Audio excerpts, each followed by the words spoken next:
to be much about me.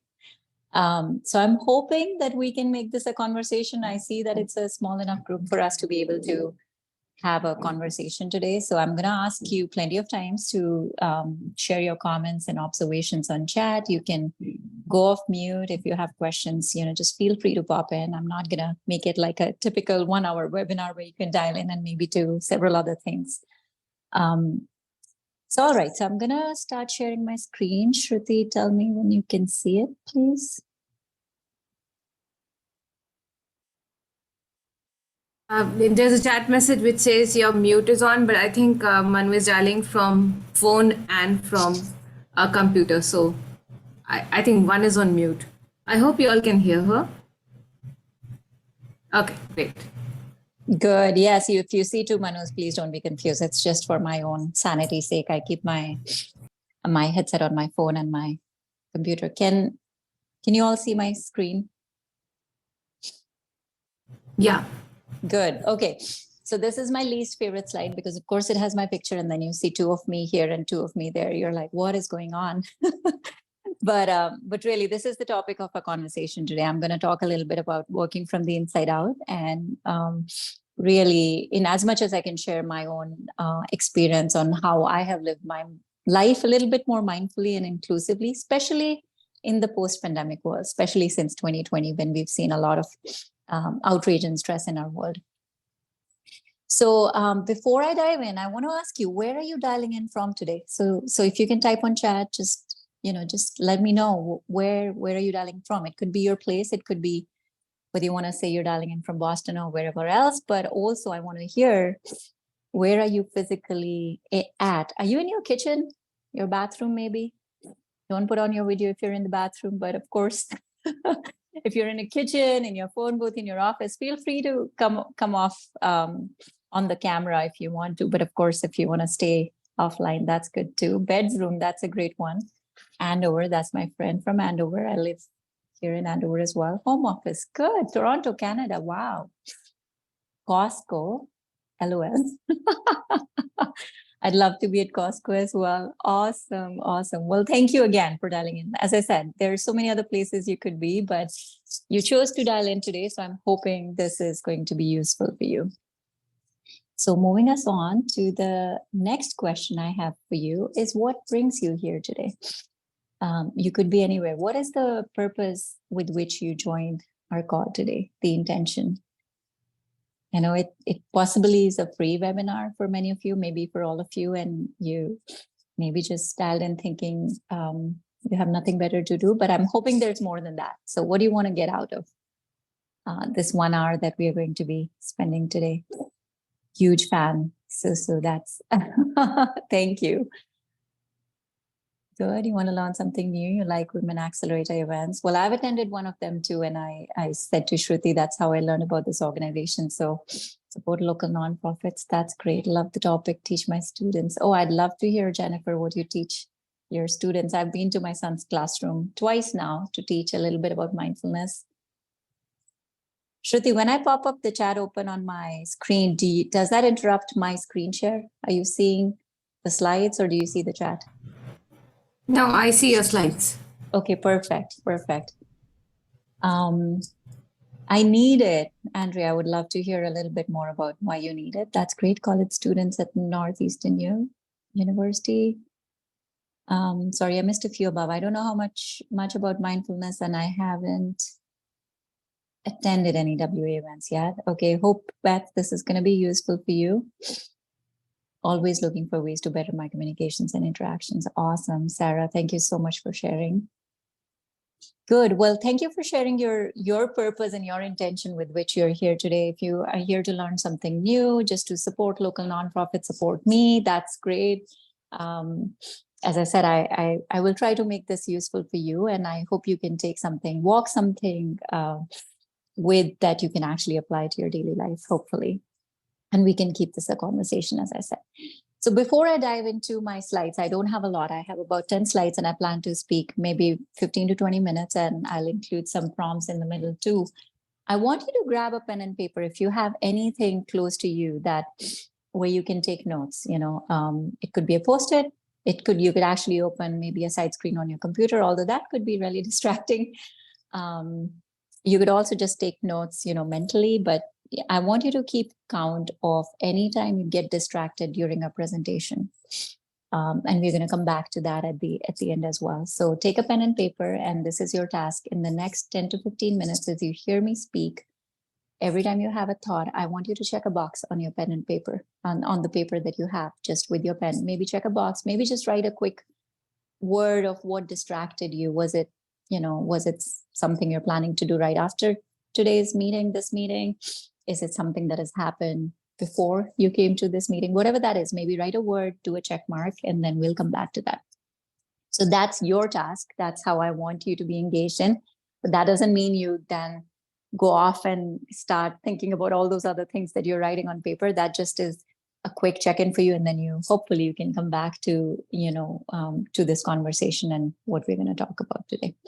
All right. Everyone has had a chance to get something to write with. Thumbs up.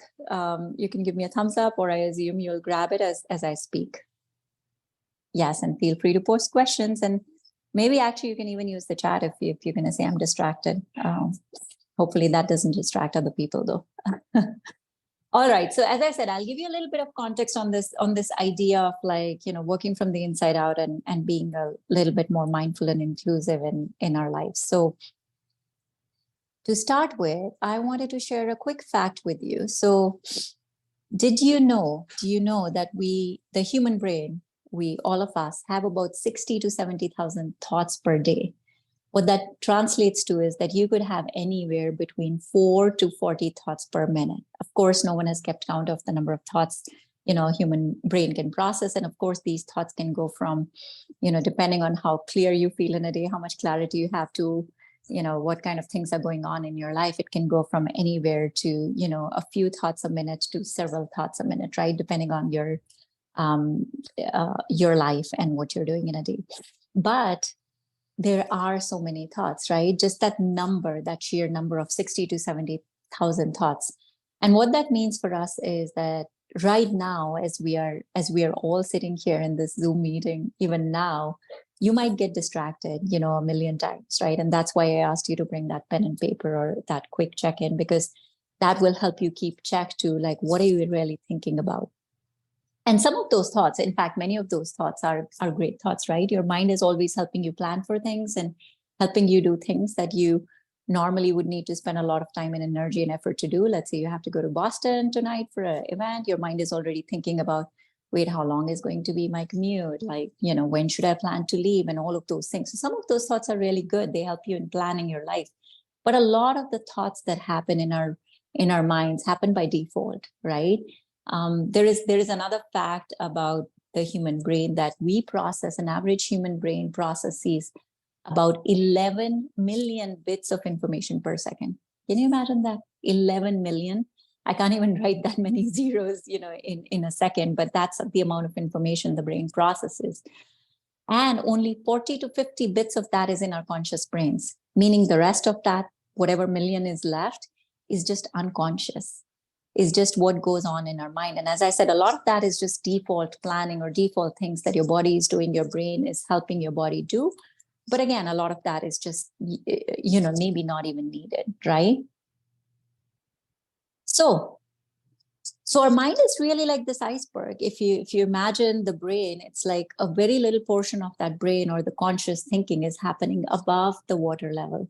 A lot of that is just happening below the water level, right? And a lot of times we are not spending, at least I wasn't spending a lot of my energy into what is going on in my unconscious, what is going on underneath that is really fueling my energy or my stresses or my anxiety throughout my days. So my journey to decode this iceberg, if you will, started back in 2003. I was doing my MBA back in India. And paradoxically so, I was introduced to mindfulness or meditation through a mandatory learning course in my college. So during my MBA program, I was asked to do a 10-day silent retreat in a small little town in Igatpuri near Pune in India. That is where I did my MBA degree from. And what I did, that particular type of meditation is called Vipassana meditation. And we won't get into what that was or not, but in the Western world, we often refer to that as insight meditation as well. And there's a lot of Vipassana meditation centers and resources in our area. If you're interested, I'd be happy to share. But anyhow, I was, in the hills of this small little town in Igatpuri in Pune in India, doing this mandated 10-day silent retreat. And at that point in time in my life, quite honestly, meditation had very little relevance. All I cared about was I wanted to finish my MBA degree. I wanted to get a good job. And then I wanted to, settle down. I wanted to figure out my life, right? I had ambitions and aims that I wanted to follow. So meditation had no relevance. And I remember coming back home to my parents who lived in the north part of India near New Delhi. I came back home and I told them right after this retreat, I said, Dad, Mom, you should try meditation, because you know what? Meditation is something that all old people should do. It's what you do when you retire. So that is just to say, if you're carrying a myth like that in your mind, and if you feel the same, then I am with you. I felt the same, and I'm sure a lot of people would agree with that. We carry that notion in our head. We can do it when we get somewhere. Now, ironically, what happened right after I said that to my parents, and as I progressed in my life and years went on, I faced a lot of problems in my life, right? So, and I won't go through all of the problems, but if I had to just tagline or headline the problems, at some point in my life, I had a really bad boss, a boss who wanted me to work on Saturdays and Sundays, did not really care about my well-being. And as a result, I was really stressed. At some point in my life, I was struggling with a health issue, and I was told by my doctors at that time that it was a disease that had no treatment, and that was really stressful. Then I had to move across countries. I found a job here in America. I moved from New Delhi in India to Philadelphia. This is back in 2010. And of course, with a big move and a change like that, there was a lot more changes. There was a lot more problems that I faced. And since then, I've had 2 kids. And of course, those of you who are parents, moms, that have dialed in, you will know that parenting itself is hard. Having a baby is hard. So all of those stresses came by. So that is just to say that in hindsight, what I can see sitting from today is that every time one of these big problems happened in my life, I was just naturally nudged towards this practice of meditation, what I had learned back in 2003, even though at the time I did not find value in it. So why did I do that? I really don't have the answer to. There were times when someone said, "Hey, do you want to come and join this 5-day workshop with me?" That they're teaching something new about mindfulness and meditation, or do you want to do this thing? Or I would see an email and something would come up, which would be like, join this 1 hour whatever webinar on meditation. So somehow I ended up learning and relearning a lot of types of meditation along the way and turned to it. So there's a lot of stories I could tell, but I'm going to fast forward it to the story that we all remember here. So this is 2020. Ignore the images. I feel they're a little bit hazy here. But in 2020, I was working full time. And again, I feel like a lot of you might be able to relate in this story, because it was March of 2020. I was working full time. I was at home, and I was a mom of 2 kids who were both in elementary school. And like many of you, I was worried about my kids' schooling. I was worried about my family's health. I was worried about my aging parents who are so far away from me, who live in India. And funnily, I was worried about toilet paper, of all the things, right? Toilet paper, we were running out of it. And if that wasn't enough, professionally speaking as well, I found myself in the middle of 2 worlds. I had been doing CSR, corporate social responsibility, and volunteering for almost a decade. And, in volunteering and CSR, there's a lot of good that you see. You see people that want to contribute their time and energy to the world. And we were sending people from, America, from London, from India, from all over the world, really, to go and help out these nonprofit organizations that were in the remotest places in the world. So places like Ulaanbaatar in Mongolia that I literally had to find on the map before we could send a volunteer to work at Save the Children in Mongolia, like Vanuatu that sits right between Australia and New Zealand. Kenya, to Vietnam, and what have you. So a lot of good was happening in my world. And then right in 2020, there was a reorganization that happened in my company, and I felt like I was almost thrown into this world of race and ethnicity, where the murder of George Floyd, had just happened, and it had shook our world. And I almost felt like no one understood each other. There were so many differences, and people within my own community, within my own circle, and within my own network, they were hard to comprehend. And I really just couldn't bear with it. And I found myself at this juncture where my world was really literally falling apart. I'm sure you felt the same way. And I would love for you to even give that a thought in the next moment or so, as you're using your pen and paper, hopefully, to even just write down what has overwhelmed you significantly in your life that has really shaken you up. So that was my time when I felt shaken up. And funnily, so around the same time, my son brought home. So I have a 10-year-old son, and at that time he was 8. He brought home this what is called like a Chinese finger trap. If for those of you who have kids or not, or you might have seen it in a dollar store, this is what it looks like. This is a Chinese finger trap. So it's literally like it's a small toy, right? And what it is you can put your 2 fingers on the sides, of course, do it at your own risk. And as you put your fingers in, what you find is that your natural intuition tells you to just pull out of it, right? You're trying to get out of this because that is your natural intuition. You want to get out of problems, right? If you're ever stuck. But the way to get out of the finger trap is counterintuitive. You actually have to go in to get out. Again, you have to go in to get out. So it's almost like the same mantra or philosophy that is used in meditation, that I realized that I really had to go in to let go of all these problems or all these stresses that I was going through. And so I started meditating again. I started my practice. And this time, again, I started by reading a few books. Every time I restart, I feel like I need to just rewind and like think about what are the foundations of my practice? What do I need to do? And how do I need to do it? And this time, my husband brought home a book. I'll have it on the screen in a second. This book is called Living Untethered by Michael Singer.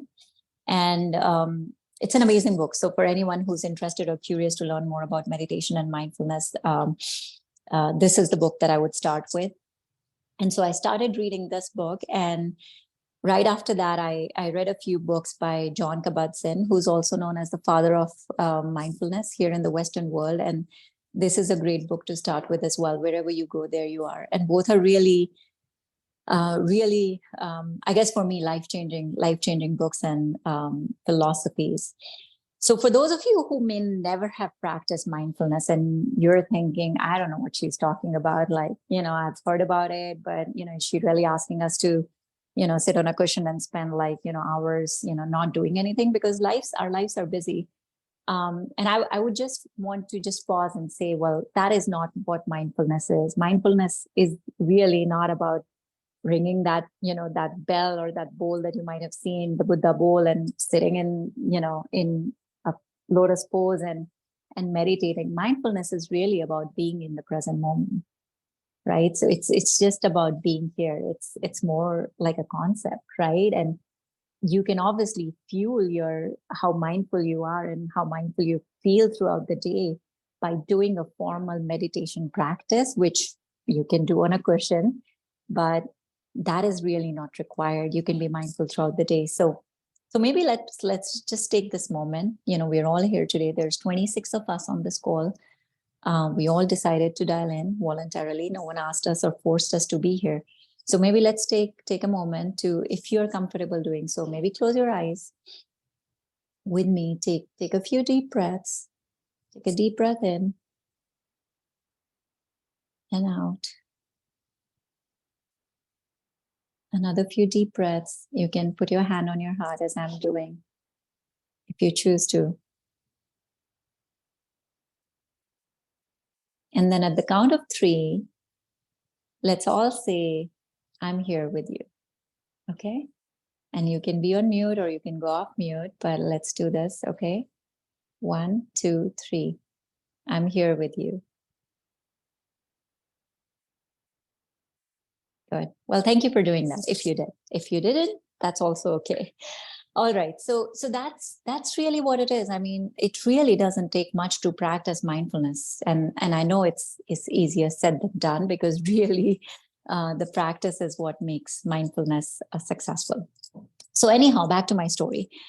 So what happened over time, as I started to practice mindfulness again, I would sit for 20 minutes. I started my practice with 2 times a day, tried to book in my day. I would sit in the morning for 20 minutes and I would sit at night for 20 minutes.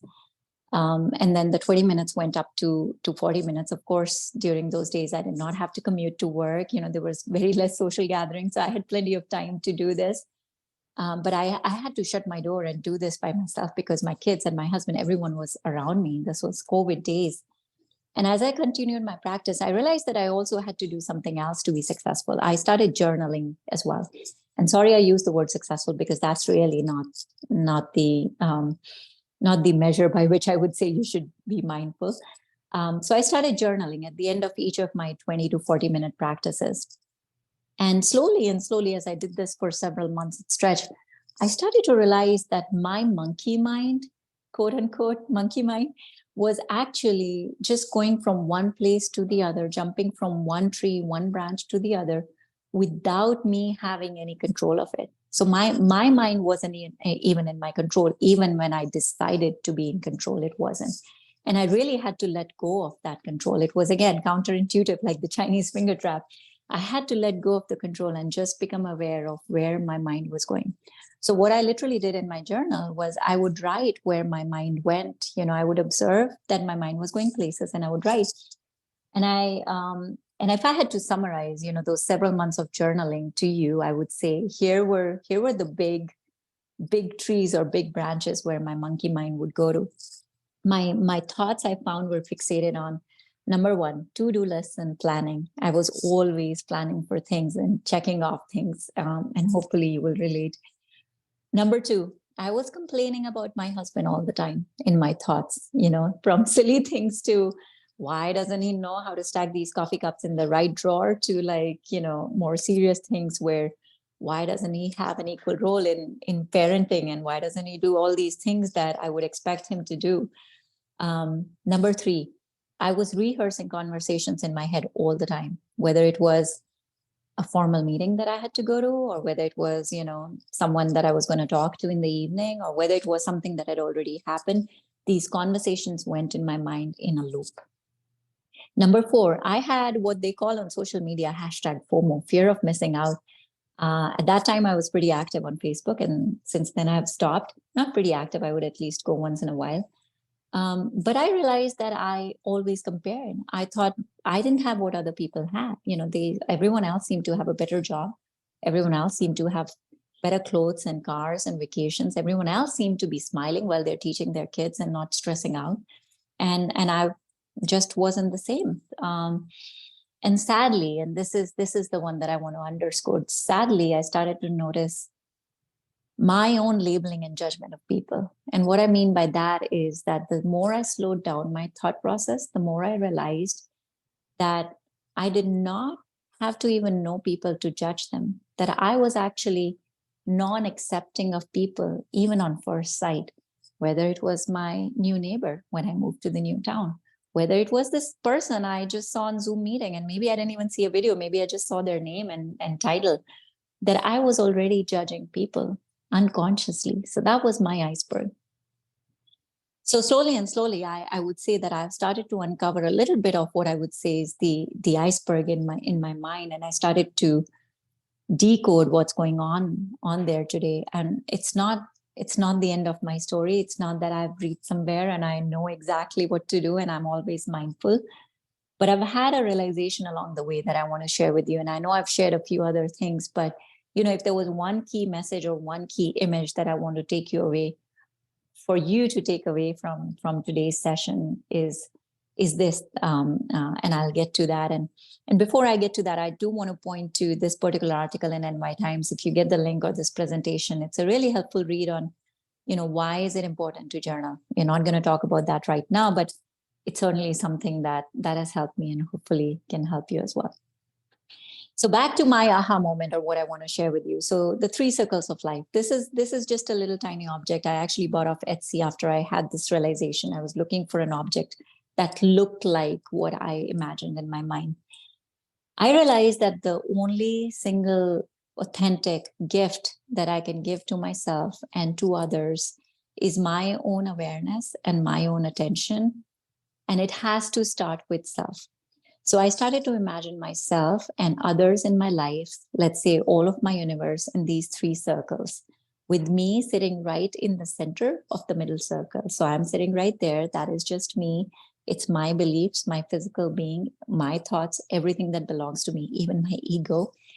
The middle circle is people I love and care for. So the closest ones to me. So it's my family, my kids, some of my friends, I would say, even maybe some people that I work closely with at work. These are the immediate people in my second circle. And the last and final circle that you see, or that heart that you see, it's not a circle, sorry, but you can imagine that as a circle or a heart, is everyone else. It's the wider community in the world. And what I was attempting to do prior to having this aha moment was I was trying to pour my energy and love in all of these outside circles. I was trying to give my attention. I was trying to give all of my energy to my kids, my family, my community, my parents, everyone else. But I had very little time for myself. I wasn't doing that for myself. And when I was doing that, I was really haphazard. It wasn't really working. And I often found myself lacking in being able to do that. So I realized the only authentic gift I could give is pour that love and energy into that middle circle first. And only when that middle would fill up, it would normally and naturally kind of flow out to the outer circles. So I started really doing that. I mean, again, it's not that I've been successful or failed, but I feel like that is, for me now, it's more of an intentional effort where I say, have I done this for myself before I do this for others, right? And the concept is so simple, just like the finger trap, that it's actually counterintuitive, right? Because you often think about others before you think about yourself. But it's helpful to remind yourself that that's not going to be sustainable or successful in the longer term if you start to do that for others before you do anything for yourself. So here's a final thought, my dear friends, to anyone who's still here and still with me and taking this in, that if you find yourself fixating on thoughts like, why doesn't my spouse do the things the way I want them to do? Or why doesn't my manager, behave in a particular way? Or why doesn't my neighbor have the same picket fence sign that I have? Why don't our beliefs match? Why don't our thoughts match? And you look at people in Zoom meeting and you feel like they're judging you, and you feel like you're in some kind of a battlefield where it's like you versus them. And maybe you don't, and that's good for you. But if you do feel like you're there where it's like, I'm like in this love versus hate, inclusion versus inclusion or exclusion, sorry, or I feel like I'm not together with people, I feel really remote and isolated, and there's this battle in your head about you versus them, then this battle is really not about you versus them. At the core of this battle is really between you versus you. So that's, I guess that's kind of the end of my story. And then I want to share this thought with you from Henry Thoreau, which is, the only day that dawns to which we are awake. And this, I know I borrowed this from one of John Kabat-Zinn's book as well, because I think this shares the true sentiment of mindfulness, that being mindful is not about not doing things, it's actually about being more awake to the things that you're doing. Good. So I want to pause here. I know I promised that I would make this about you and make this fun and involve you. So let's see if you have any questions, and then I have a few more activities or things that we can do together right after this as well. Any questions at all? And I didn't see the chat. Shruti, if you can help me if there's anything that's come out in the chat. No questions in the chat yet, but this is beautiful, and I know I'm listening to this probably second or the third time, but it still feels fresh and still feels so nice.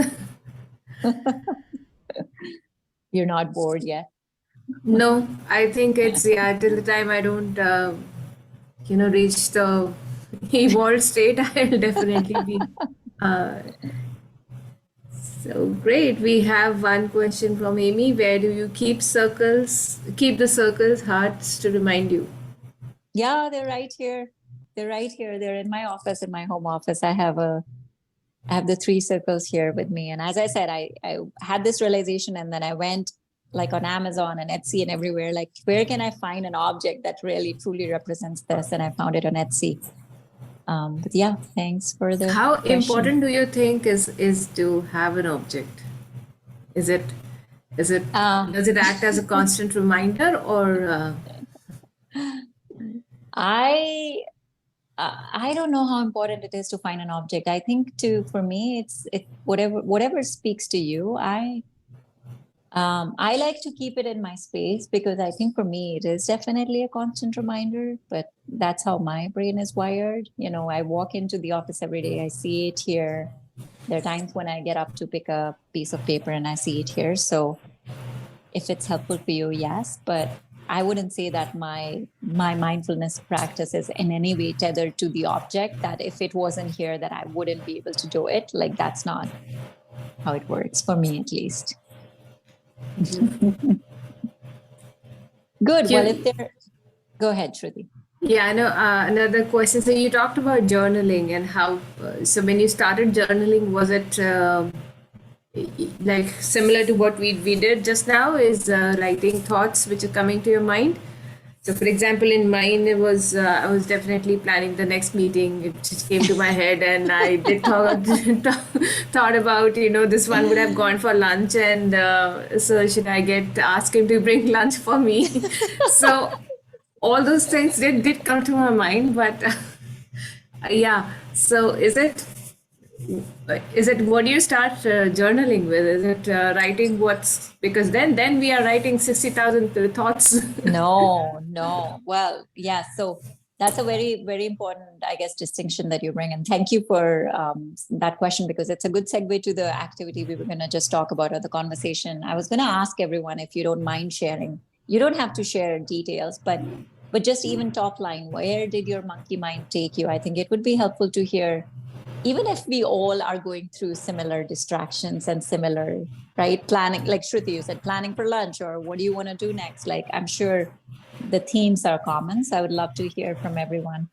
But Shruti, when I started to keep a journal, I have 2. So I have like a work notebook that I keep, that obviously is my checklist and things to do. But I kept a separate journal that was just for my mindfulness practice. And I did not write when I was practicing mindfulness, when I was practicing my meditation. I wrote at the end of it. And I really wasn't taking notes even when thinking, but I just wanted to be conscious about the things that distract me. That was my intention. You really don't have to do that. But I think a journal really can serve or be kind of your best friend when maybe you don't have a best friend to talk to all the time. And especially when you're worried or have a lot of mental anxiety or mental toll or a lot of thoughts that are going on in your head that you need a place to put them in. So it can help you in several ways. Now, I use my journal also to write. So I usually have it on my bedside. And the first thing when I wake up in the morning, I open it and I write, what am I grateful for in my journal? And even though it's not as important for me to look at it that particular day, sometimes when I'm feeling really, really low, I would just look back at my journal and see like what are some things that I'm grateful for in my life, and what keeps me going. Because gratefulness and anxiety are kind of like, they have opposite energies. And if you're ever anxious or stressful, and if you can be grateful about something else, it actually counters the force. Beautiful. I think it's because it's a lunch hour, we have many food and drink messages, thoughts going on. Isn't that crazy? Like, we're all like, had to force myself not to hit escape so I could see. That's great. Like, thank you for sharing that, and how many emails we can get, even in like 40-45 minutes that we've decided to put ourselves in a Zoom meeting. Carrie, I'm with you. I'm always thinking of food, planning next meal, food and drink, of course. Awesome. checking Well, my thank you phone. for that is true. That is true. Checking my phone. And it's really hard. I mean, especially when you're dialing into this, it's like this meeting, I would imagine, is a nice to have for many of you. I mean, again, you're not required to be here, but you decide to be here because you want to invest in yourself, and you're here and you find yourself distracted, right? Because there's so many distractions, so many other things that you can take you places. So Carrie, we is don't need to multitasking multitask. distraction, or is multitasking? Do you think multitasking can be successful, or is it distraction? My personal take, I don't think it's ever successful, ever. I mean, unless, of course, like you were driving a car and your kids are yelling in the back and want a water bottle. Yes, definitely multitask, but or like you have to change a baby's diaper as something else is going on. But generally speaking, I don't tend to do that. I have to share a quick story from last night. Actually, I was putting my son to bed. And he's 10, so he really doesn't need to be put to bed. But, I went to like say goodnight to him. And then I came back to my room. And then he called for me again. He said, "Mommy, can you come back? Can you come back?" Like in about 5 minutes. And I had started to meditate. So it took me a while. It took me another 20 minutes. And I went back. He was still awake. And I said, "What happened? Why did you call me?"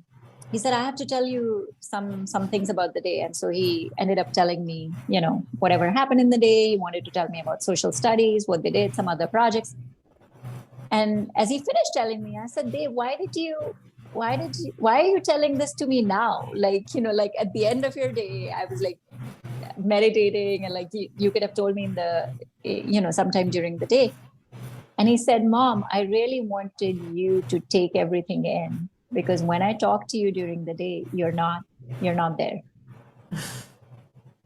So and that is to say, like, of course, I'm here kind of like being quote unquote an expert on mindfulness, right? And I'm not there yet. Like, I'm sure these are the struggles that everyone faces, whether or not they practice mindfulness. And almost every single moment feels like I'm beginning this journey. And it's a good reminder, though, when we are with others, when I'm with you, with whoever else, are we truly 100% present for them? And even a little child can tell you whether you're there or not, right? They can hold up the mirror. That's beautiful. Yeah, Jennifer, I see you're thinking about a meeting you have right after this, and all of that. As I said, a lot of this is like good planning, right? Your mind is helping you prepare for the next thing. I have one more question. So if we want to move on to like from the monkey mind, I think what I can draw from this is that, of course, everyone has this quote unquote monkey mind, as the Buddhists call it. And a lot of our worries, a lot of our trees that our monkey mind jumps on are the same. So we're all going through kind of similar thought processes, if you will. Here's one question. When was the last time you did nothing? And by nothing, I don't mean even sleeping. Like it's non-doing the way you would express it in, in this sentiment where nothing else needs to happen in this moment to be complete. Amy, never. And I it's think hard. That's probably the most common answer that, never. Can't remember when was that, Rohini. I'm with you. Maybe we have to Rohini and I go for walks sometimes. Maybe we have to carve out time for doing nothing, Rohini, next time we meet. Last week, but I was on vacation on a beach. Oh, that's good. Every day I sit on the couch and phase out. That's good, Carrie. I missed a few at the top. Yesterday, Yan, do you want to say anything more about when you did nothing? How was that experience? Yeah, yesterday I just took some break from my work. I was stressful from my last week. It was overwhelming, so I just decided to take some break for a few hours, not doing meaningful things. Yeah. Well, good for you. Good for you for realizing and taking a break. It's how I keep saying, Carrie. Good. Probably never. Always need to be reading, watching something, working, cleaning. That is so true, Sarah. And you know what? I have this book actually from the one that I was just referring to, the Wherever You Go, There You Are. And I'll read out this paragraph from John Kabat-Zinn, actually just a few lines. And he says this is chapter Non-Doing Paradox. And he says, the flavor and the sheer joy of non-doing are difficult for Americans to grasp because our culture places so much value on doing and on progress. Even our leisure tends to be busy and mindless. The joy of non-doing is that nothing else needs to happen for this moment to be complete.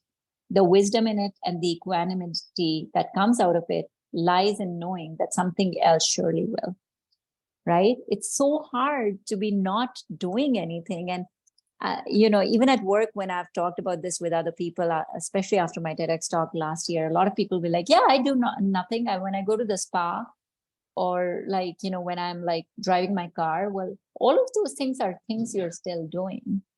The non-doing is not that. The non-doing is when you're truly, truly not doing anything and just focusing on yourself. What would happen if we women stopped doing and just being? That's a good question, Jennifer. That's a good question. And I think that question also relates to this thought, or kind of this conflict that maybe we have, especially as we are thinking of like, should I start a meditation practice? Should I start being more mindful? And actually, would that take time away from my working day because I'd be doing nothing? And I think I alluded to this right as I was beginning the presentation as well, is that it's really not taking away time. It's actually trying to be more present in whatever you're doing. And the value of doing that, even when you're working, is phenomenal. And I know it comes with time. I know it does require some sort of formal practice as well to build in mindfulness throughout the day. But I bet there are moments in the day when you can catch yourself for a minute, 2 minutes, whether you're trying to go to the bathroom or getting your next coffee. But those moments where you just do absolutely nothing, recognize where you are in this moment, and recognize what you're going through. And you don't have to push away thoughts or do anything, but just being aware, I guess, of whatever is going on. I see there are a few more comments. I want to make sure I'm reading them. So we have a comment from Carrie. Yeah. My dad excelled at doing nothing. He would close his eyes. What are you doing? Thinking, what deep thoughts? That's great. That's great, Carrie. Is that something that you carry with you as well, Carrie? I just wonder do you practice that or no? Yes, I would definitely say when I sit on the couch and phase out, that's what I've learned from my dad. He's a retired economics professor, but he does a lot of just sitting and closing his eyes and thinking. And, I don't think he calls it meditating, but, Yeah. It's probably the closest thing that I've seen to meditating. That's amazing. That's amazing. And we really don't even have to name it or frame it in that way. Like, it's fine. I feel like as long as we are preserving that time for ourselves, and bringing sanity and clarity, as I would say, to our own minds, and observing the places it is wandering to, I think that is helpful just in and of itself without calling it meditation. Sarah, whenever I try not doing, my mind wanders to all things I need to do later tomorrow. Absolutely. Absolutely. And that happened and still happens with me all the time. There are days I come out of practice and, the first thing they say when you try to learn meditation or mindfulness is you have to stop being judgmental of yourself, right? And the hardest part about that is the practice of it, because as soon as you get up from the cushion, as soon as I get up from my cushion, I'm like, that didn't go well. Like, I didn't do a great job at meditating, and it's contrary to this entire idea of being mindful, because being mindful doesn't mean, again, that you will stop your mind from going places. It is trying to be in the moment and observing. It is trying to be aware. The closest parallel that I have to that is kind of something I've seen in my life is I started learning how to swim pretty late in my life. And so when I think of like floating in the water, just floating, not swimming, not active swimming, I think it's very similar to being mindful. because you're doing something active, yet you're not doing anything to get anywhere. You're just in the moment. It is hard to do absolute nothing. Absolutely. And I think it comes with practice. I mean, just like anything else, it's a muscle you build over time. I mean, we go to the gym, we do physical exercise and we try to build muscles. I mean, it's the same mental muscle, same kind of philosophy that you have to apply to build your mental muscle to kind of really do absolutely nothing. Rohini, I agree. I often feel guilty and think I could be doing so many other things. Yeah. That feeling of guilt, yes. I should have added to this question, when was the last time you did nothing without feeling guilty about it? Right? That would be hard. That one would be hard because I feel like I am always guilty about why am I not picking up my kids earlier or making dinner, whatever it is. I found I'm most relaxed when I go for a walk. Yeah, true. That's great. So in terms of tools, if we have to talk about, meditation, so is it that you start with focusing on your breath, or so that's the most common way of that I've heard of. Yeah. So, I mean, if you're looking at real practical tips of how to meditate, there is a lot out there these days. Like, I don't even want to, and I'm not an expert. I'm not they have these certifications that you can get if you want to become a mindfulness facilitator and certification, etc. I do not have any of that. All I share is from my experience. The way I started it was through Vipassana meditation, and Vipassana meditation is all about focusing on your breath. So you just sit, and your breath is just like a way to bring your awareness back to yourself, right? So you sit, you breathe in and you breathe out, you breathe in and you breathe out. And they actually ask you to bring your awareness right at the tip of your nostrils, and you try to stay with your breath. And of course, your mind is going to waver every 2 seconds. You're going to think about something else, then you come back to your breath. You think about something else, and you come back. So that is one form of meditation. There are several other forms of meditation. People use mantras. People have objects sitting right in front of them. They can just focus on that. These days, there's a lot of mindfulness that you can do while doing other things. So there's someone was saying about walking. There is a walking meditation. There is a sound meditation. There you can just find anything on the internet. I would recommend starting with an app. If you have one, you could use any apps, mindfulness apps, because they give you an audio that you can run with. And the audio literally, again, it just serves as that single point to bring you back to the moment, because your mind will wander. So that's what I would say in terms of practical tips. I would suggest, again, and meditation isn't something that I would recommend to people. It's not like a therapy, but if you feel that, you want to do it, there's a lot of resources out there. I'm happy to share more, but you can even just build that into anything you're already doing. Great. Swimming meditation, yoga meditation. Yeah.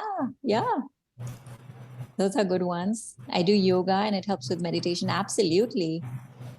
There's a really nice course called the Mindfulness-Based Stress Reduction course from UMass that I did last year. And it's an 8-week online course that you can do spend about an hour, I think, every week. And then you have to commit to certain minutes of practice. And I really wanted to understand the Western way of mindfulness when I joined that, because I had tried the Eastern way. And so I wanted to see if there was a practice that I could bring that would bring the best of both worlds. And in the MBSR course that I did, they teach a lot of yoga too. Because you first have to bring your attention to your body before you can bring it to your mind. So yeah.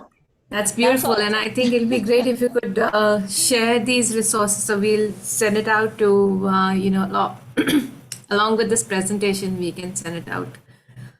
Happy to do that, all our participants. Yeah. I also wanted to ask, I know I talked about journaling. I feel like journaling in some ways is a little bit more practical than asking, for those that have never meditated, if I would say go meditate for 20 minutes, it's going to be much harder than go journal, right? So I think for me, journaling is far more practical. I feel like a lot of people may have experienced this. So I just wanted to ask if that is something that people have done before. Do you journal? Have you ever journaled in past? And has that helped you? And if yes, how?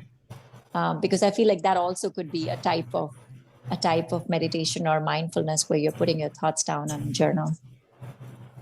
I've often journaled when, in my past life, when I've traveled, I keep a diary with me when I travel, and I write things that are going on. I do not. I wish I would, but I just won't do it. Why, Amy? Why wouldn't you do it? Is there a reason you can share?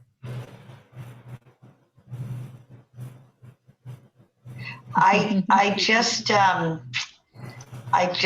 don't know. I feel like I have too many competing priorities that I wouldn't do it. I would think I should do it and that it would be good if I did it. But unless somebody held my feet to the fire, I would never do it. Interesting. Well, I understand about competing priorities. I know it's hard. I mean, you have to, of course, it's like you have to carve out time. Beth, I've kept diaries in the past, but not anymore. I journal a small amount each day, a few sentences. If something big happens that I want to work out in my mind, I'll write out. That's great. That's great, Katie. I liked your idea of having it next to the bed and starting with gratitude. Good. So I journal, and it's always the imaginary one I write to, and it's more like I try to write like a letter as if I'm speaking to someone. So it's and of course I have never read what I've written, so and I prefer not to read. So it's just read and written and forgotten. Oh, that's good. I mean, it doesn't have to serve any other purpose other than you writing. I would say that one thing that prevented me from journaling in the past is that I'm a perfectionist, like many of you would be, especially when it comes to writing. So when I write, I want it to be perfect. And so I always feared when I was writing that I had to correct and edit and, just write in a way that if someone was ever to read it, God forbid, then they would make sense of it. And I had to let go of that expectation. And I just whatever was in my mind, I just wrote down, not caring for how I wrote, whether anyone could read my handwriting, what my grammar was. I actually started drawing as well in my journal because there were times when I just needed, and I'm not great at art. So, so there's a lot in there about why I went from writing to drawing pictures, but really I just used it for anything that came to my mind. And yeah, I still have a journal sitting on my bedside that I use every day. That's beautiful, and I love what Rohini has written is to do it with your kids. Yeah, when your kids are small, you can still get them into this habit, and I think it's beautiful to do it with them. Yeah, good idea, Rohini. Yes, do it with your kids. Perfection rings for me. I'll give it a try. Good. Well, I'm glad you will.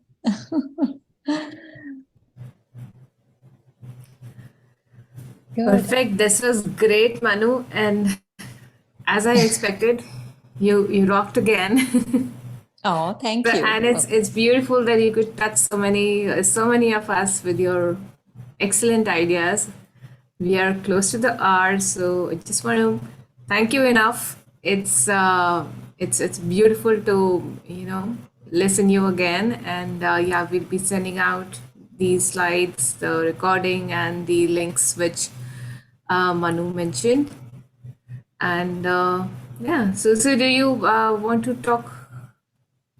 Okay, we have the next event planned in March, and that's going to be an in-person event.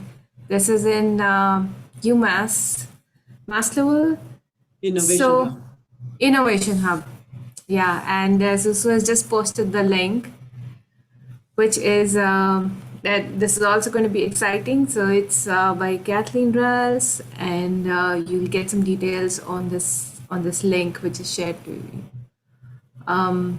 This event is on 29th of March. It's in the evening, and yeah, it's in person. So I think it'll be fun to see you all. So, whoever can make it, who's local, it'll be great if anyone or all of you can attend. And we'll have food and drinks. Oh, yes. It coincide with the Women's Week in Lowell. So a collaboration with Lowell Women's Week, Innovation Hub, and Women Accelerators. And we hope to see you there. Awesome. Super. Thank you, Manu, again. This is awesome. Thank you. and Well, thanks for the I'm opportunity. I'm gonna keep pushing you everywhere to talk about this. Let's see how many people can you convert. I'm sure all of us are definitely touched. We should do a follow-up in like 6 months. Like, did you journal? Did you do anything? But no, I think it's just lovely to be in this community. And thank you, everyone, really, just for even sharing the hour and your attention and your presence with all of us. And I hope you walked away with something, even if it's one tiny bit that can change your life. Thank you. Great. Thank you. Thank you. Thank you. Thank you.